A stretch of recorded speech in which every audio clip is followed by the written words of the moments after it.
Happy Ibon mga kapakpak. Good news! Hoy, Tita Susana. Nabingi. Tita Susana, thank you so much. Siyempre, only Kuya Nonoy pa rin ang magdadala. So, biyahin ano to. Saan to, Gan?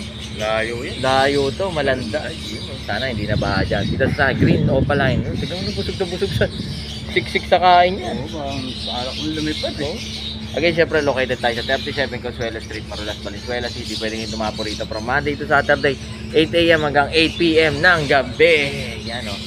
Dito sana, thank you so much for trusting that Sibunan. Syempre, lagi nila tatandaan. Ay, merong wait, son. Tawag to. Wait lang, son. Syempre, ang in-order din ni Tita Susana, ito.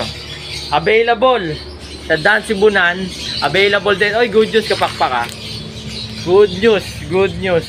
Open na rin yung Lazada natin. Open na rin yung Shopee natin. Available na rin yung TikTok natin, san. TikTok. Makikita na yan sumasayaw dun. No, san. Thank you, Tita Susana. So, available to. In-order niya rin itong Power Up, san. And feeding formula.